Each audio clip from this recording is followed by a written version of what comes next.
Hello everyone, good evening. Hope all are doing good. So இன்னைக்கு சூப்பராக trade போச்சு. So ரெண்டு ட்ரேடுமே என்ன ஏதுன்னு சொல்லிட்டு நான் ஃபுல்லாக எக்ஸ்பிளைன் பண்ணுறேன். ஆல்மோஸ்ட் நான் இன்னைக்கு ஒரு 4 ட்ரேட் எடுத்திருந்தேன். 4 ட்ரேடில் பார்த்தீங்கன்னா, ஒரு ட்ரேடு 2 பாயிண்ட் எஸ்எல், இன்னொரு ட்ரேட் 2 பாயிண்ட் ட்ரையல் ஆச்சு. ஸோ அப்போ ஈவனாக ஆயிடுச்சு. அண்ட் இன்னும் 2 ட்ரேட் என்ன ஏதுன்னு அதோட சீக்ரெட் அதெல்லாம் கொஞ்சம் சொல்கிறேன். சரி, வாங்க வீடியோக்குள்ளே போகலாம். ஸோ பார்த்தீங்கன்னா, மார்க்கெட் என்ட்ரி எடுத்திருந்தோம். ஃபர்ஸ்ட் பார்த்தீங்கன்னா 190ல் என்ட்ரி எடுத்திருந்தோம். ஸோ அது எஸ்எல் ஹிட் ஆயிடுச்சு. அப்புறம் அதே ட்ரேட் 23,300 சி எடுத்திருந்தோம். அண்டு எஸ்எல் ஹிட் ஆயிடுச்சு. பட் ஆனால் நல்ல மூவ்மெண்ட் இருந்துச்சு எஸ்எல் ஹிட் ஆகிட்டு. அப்புறம் 200ல் என்ட்ரி எடுத்திருந்தோம். ஸோ அது 3 பாயிண்ட் ட்ரையல் ஆயிடுச்சு. 3 பாயிண்ட் ட்ரையல் போட்டிருந்தோம். ஸோ 2 பாயிண்டில் ட்ரையல் ஆயிடுச்சு. ஸோ அதுக்கப்புறம் சேம் என்ட்ரி, அந்த சேம் என்ட்ரி ஏன் எடுத்தேன்னு சொல்லிட்டு பின்னாடி வீடியோவில் சொல்கிறேன். ஸோ பார்த்தீங்கன்னா, இதுதான் அந்த சேம் என்ட்ரியில் ட்ரேட் எடுத்தது. ஸோ பார்த்தீங்கன்னா 958க்கு ட்ரேட் எடுத்து ட்ரிகர் ஆச்சு பிஓ ஆர்டரில் எங்களோட இதுவில். ஸோ பார்த்தீங்கன்னா நான் 30 பாயிண்ட் டார்கெட் போட்டிருந்தேன். ஸோ இது 20 வரைக்கும் தான் போச்சு. ஸோ அதனால தான் எனக்கு 2 பாயிண்ட் எஸ்எல் வச்சதால் 218 ட்ரையல் ஆகிடுச்சு. ஆல்மோஸ்ட் பார்த்தீங்கன்னா 2300 கிட்ட எனக்கு 2 லாட்டுக்கு ப்ராஃபிட் இந்த ஒரு ட்ரேடில் வந்துச்சு. அப்புறம் இன்னொரு ட்ரேட் நான் எடுத்திருந்தேன், இதில் போஸ்ட் பண்ணல. அது மிட் கேப்பில் என்னென்னா சிஇ எடுத்திருந்தேன். ஸோ இது நல்லா போகுது இல்லையா. ஸோ இந்த ஸ்ட்ரக்சரை பேஸ் பண்ணி அண்ட் அதுலேயும் சிஇயில் ஒரு நல்ல ஃபார்மேஷன் இருந்துச்சு. ஸோ அதை பேஸ் பண்ணி எடுத்திருந்தேன். சிஇ எப்பயுமே வால்யூம் ரொம்ப லோவாக தான் ட்ரேட் ஆகும். ஸோ சாரி, மிட் கேப் எல்லாருக்கும் தெரிஞ்சிருக்கும் மிட் கேப்பை பற்றி. ஸோ மிட் கேப்பில் அதனால தான் நான் எப்பயுமே இங்கே ட்ரேட் போஸ்ட் பண்ணுறதில்ல. ஏதாவது எடுத்தால் நாங்கள் பர்சனலாக எடுக்கிறது. ஸோ அதில் ஒரு 2000 சம்திங் ப்ராஃபிட் பண்ணி ஓவராலாக 5K கிட்ட அந்த 2 ட்ரேடும் சேர்த்து ப்ராஃபிட் பண்ணி வச்சுருந்தேன்.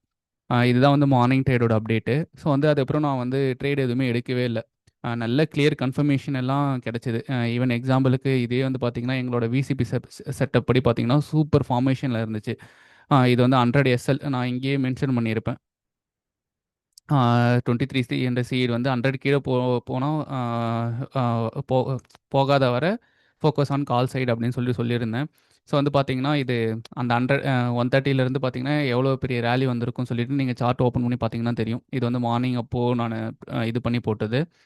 அதுக்கப்புறம் தான் அதில் தான் நான் போட்டு கொஞ்ச நேரம் கூட ஆகலை. 38க்கு போஸ்ட் பண்ணேன். 42ல் பார்த்தீங்கன்னா ஆல்மோஸ்ட் ஒரு 4 மினிட்லேயே பார்த்தீங்கன்னா அது 180 கிட்ட போயிடுச்சு. ஸோ இதுதான் இந்த விசிபி ஸ்ட்ரக்சரோட நல்ல ஃபார்மேஷன், நல்ல செட்டப் இது. ஸோ எங்கள் கிளாஸில் அட்டன் பண்ண எல்லாருக்கும் தெரியும் அதோட பவர் என்ன அப்படின்னு சொல்லிட்டு. ஸோ 5K மார்னிங் ப்ராஃபிட் பண்ணி முடிச்சாச்சு. அப்போ நான் என்ன பண்ணேன்னா 25,500 23,500 அதே 2 பாயிண்ட் எஸ்எல்ல ட்ரேட் எடுக்கலாம் அப்படின்ற மாதிரி இது பண்ணியிருந்தேன். ஸோ அதுவும் எடுக்கலை. இதோட ஸ்ட்ராங் எஸ்எல் நான் இங்கேயே மென்ஷன் பண்ணியிருப்பேன். உங்களுக்கு பார்த்தீங்கன்னா ஸ்ட்ராங் எஸ்எல் 80 கீழே போகாத வரைக்கும் நான் 23,300 ஹோல்ட் பண்ணலாம். ஸோ இன்னைக்கு அதோட லோ எடுத்து பாருங்கள், 93 வரைக்கும் தான் வந்திருக்கும். 80 கிராஸ் பண்ணியிருக்காது. ஸோ அது நிறைய டெக்னிக்கல் அனாலிசிஸ் பண்ணுறவங்களுக்கு ஏன் அந்த 80 ஸ்ட்ராங் எஸ்எல் சொல்லணும்னு நிறைய பேருக்கு தெரிஞ்சிருக்கும்.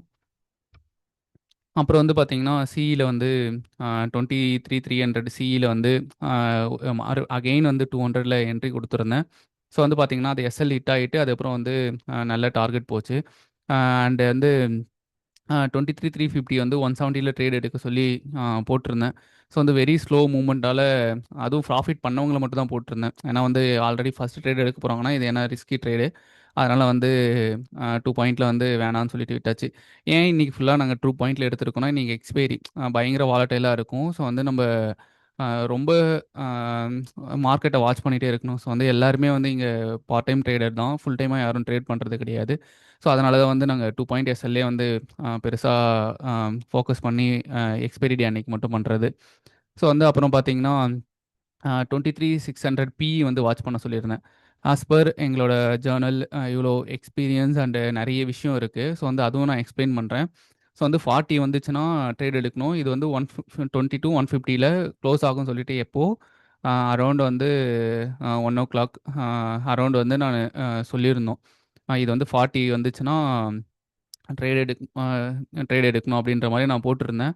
அண்ட் 120 to 150 வந்து முடியும்னு சொல்லிட்டு. ஸோ வந்து இது வரவே இல்லை. 55 வரைக்கும் தான் லோ வந்துச்சு. 130 140 வரைக்கும். அப்புறம் வந்து லோ வந்துட்டு எங்களோட நியர்பை டார்கெட் 120 to 150 சொன்னேன் இல்லையா? ஸோ வந்து 1110 வரைக்கும் போயிடுச்சு.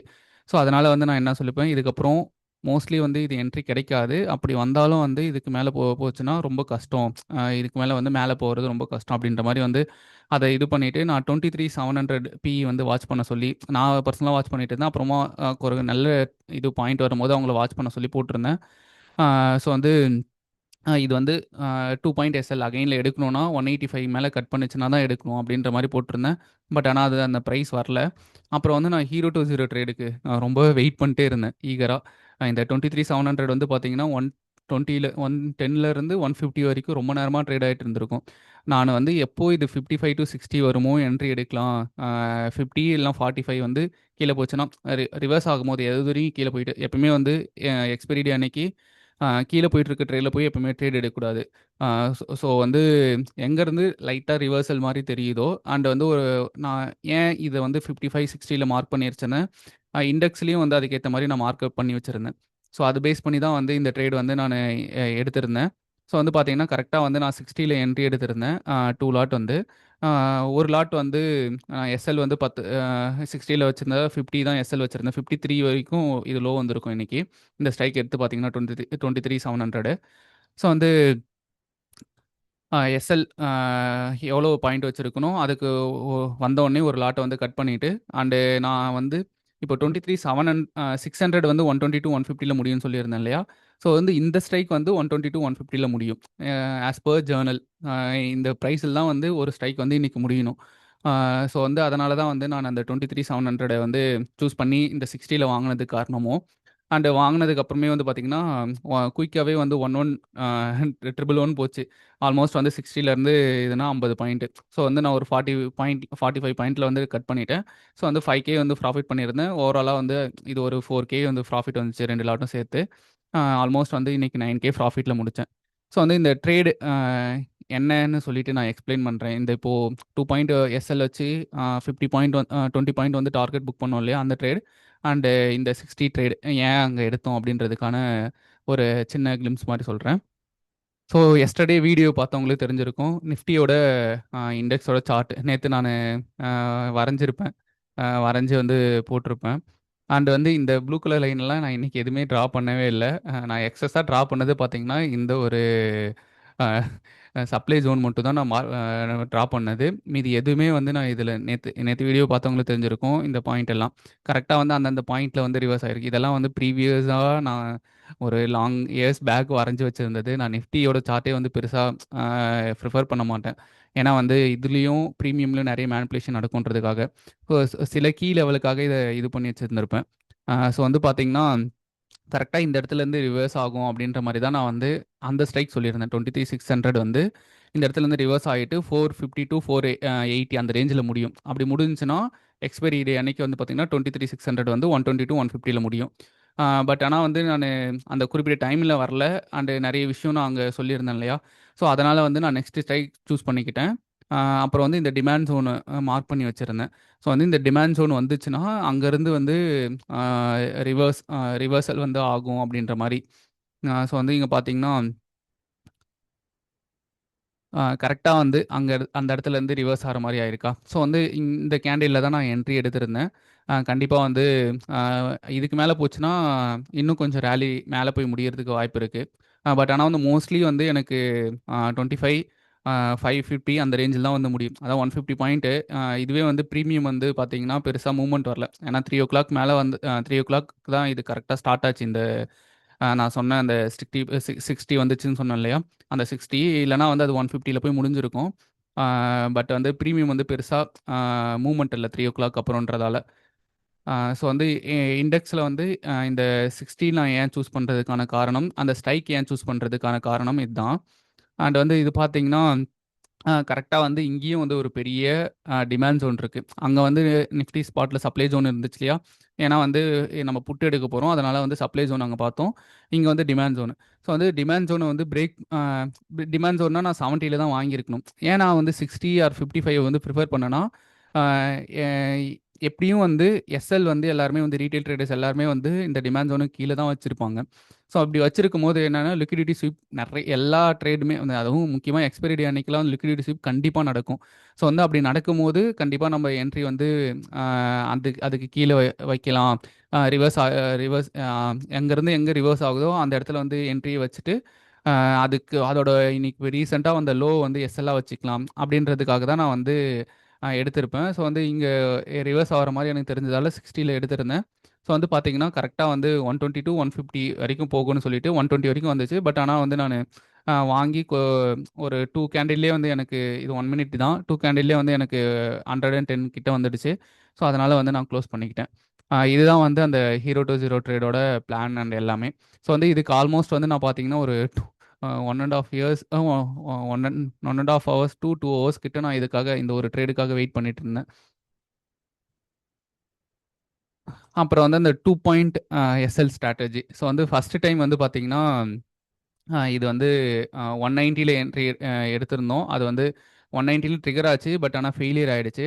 அப்புறம் வந்து 200ல் ஒரு டைம் வந்து என்ட்ரி எடுத்திருந்தோம். ஸோ வந்து அது எங்களோட 2 பாயிண்ட் ஸ்ட்ராட்டஜி வந்து பார்த்தீங்கன்னா ஒரு என்ட்ரி வந்து ஒரு நல்ல என்ட்ரி வந்து ஃபெயிலியர் சப்போஸ் வந்து டார்கெட்டே டார்கெட்னா மீன்ஸ் ஒரு 10 பாயிண்ட் கூட போகாமல் ரிட்டர்ன் ஆகுதுன்னா ரீடெஸ்ட்டில் ஒரு என்ட்ரி எடுத்தோன்னா கிளியராக வந்து டார்கெட் அடிக்கும் அப்படின்றது தான்.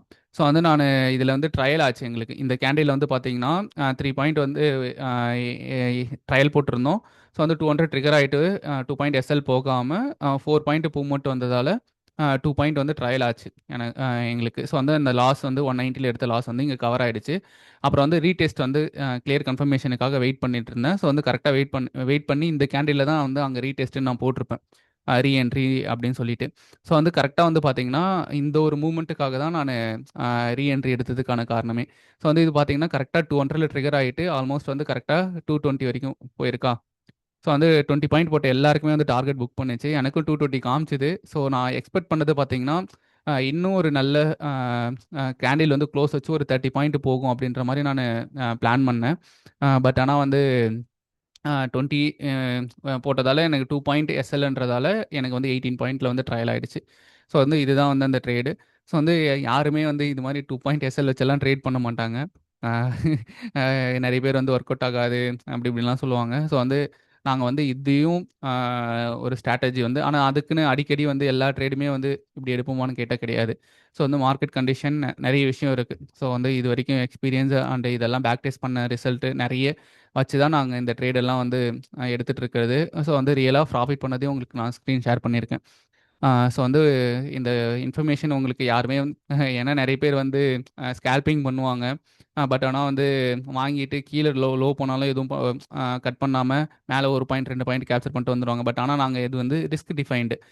ஸோ வந்து 2 பாயிண்ட் 2 பாயிண்ட் எஸ்எல் போயிடுச்சு ஃபஸ்ட்டு போயிடுச்சுன்னா எஸ்எல் அதுவே இதுவாகிடும். இதுவே வந்து ஒரு 3 பாயிண்ட் போயிடுச்சுன்னா ட்ரையல் ஆகிட்டு எங்களுக்கு ஒரு பாயிண்ட் இல்லைனா 2 பாயிண்ட் வந்து ப்ராஃபிட் புக் பண்ணிடும். சப்போஸ் வந்து அந்த கேண்டில்லே வந்து ஒரு நல்ல ஸ்பைக் வந்துச்சுன்னா எங்களுக்கு வந்து டார்கெட் 20 பாயிண்ட் வந்து ஹிட் ஆகிடும். ஸோ வந்து இது எல்லாமே வந்து நாங்கள் ஆர்டர் மட்டும் தான் போடுறது. மீதி ட்ரையல் பண்ணுறது, எஸ்எல் வந்துச்சுன்னா புக் பண்ணுறது, அண்ட் டார்கெட் வந்துச்சுன்னா புக் பண்ணுறது எல்லாமே வந்து சிஸ்டமே ஆட்டோமேட்டிக்காக பண்ணிடும். ஏன்னா ஆல்மோஸ்ட் வந்து பார்த்தீங்கன்னா அதில் ஒரு 10 செகண்டில் வந்து இந்த ட்ரேட் வந்து முடிஞ்சிருக்கும். ஸோ வந்து நாங்கள் எதுவுமே பண்ணலை. ஜஸ்ட் ஆர்டர் போட்டு அப்படியே உட்காந்து தான் இருந்தோம். அதுவே வந்து எல்லாமே பார்த்துட்டுச்சு. ஸோ வந்து இது வந்து ஒரு உங்களுக்கு நிறைய பேருக்கு இந்த இன்ஃபர்மேஷன் தெரியாமல் இருந்திருக்கும். இது வந்து அல்கோலாம் கிடையாது. இது வந்து ஃப்ரீயே தான் அலைஸ் ப்ளூவில். ஸோ வந்து உங்களுக்கு இதை பற்றி எதாவது டவுட் இருந்துச்சுன்னா கமெண்டில் கேளுங்க. நான் எக்ஸ்பிளைன் பண்ணுறேன். அண்டு லிங்க்கும் வந்து நான் எங்கள் அலைஸ் ப்ளூவோட லிங்க் வந்து நான் உங்களுக்கு ஷேர் பண்ணுறேன். ஸோ வந்து அதை கிளிக் பண்ணி அக்கௌண்ட் ஓப்பன் பண்ணிக்கோங்க. இல்லைனா வந்து அக்கௌண்ட் ஓப்பன் பண்ணுறதுக்கு முன்னாடி ஏதாவது டவுட்னா இன்ஸ்டாகிராமில் எங்களுக்கு டிஎம் பண்ணுங்கள். நான் உங்களுக்கு எல்லாமே வந்து கிளாரிஃபை பண்ணுறோம். தேங்க்யூ. உங்களுக்கு ஏதாவது இது மாதிரி வந்து லேர்ன் பண்ணிவிட்டு நிறைய பண்ணணும் ஃப்யூச்சரில் அப்படின்ற மாதிரி ஆசை இருந்துச்சுன்னா நீங்கள் எங்களுக்கு கோர்ஸ் டீட்டெயில் வீடியோ வந்து டிஸ்கிரிப்ஷனில் லிங்க் இருக்கும். ஸோ வந்து பாருங்கள். சப்போஸ் ஏதாவது டவுட் இருந்துச்சுனாலும் எங்களுக்கு வந்து இன்ஸ்டாவில் வந்து டிஎம் பண்ணுங்கள். Thank you. Thank you so much. See you tomorrow. Bye bye. Take care.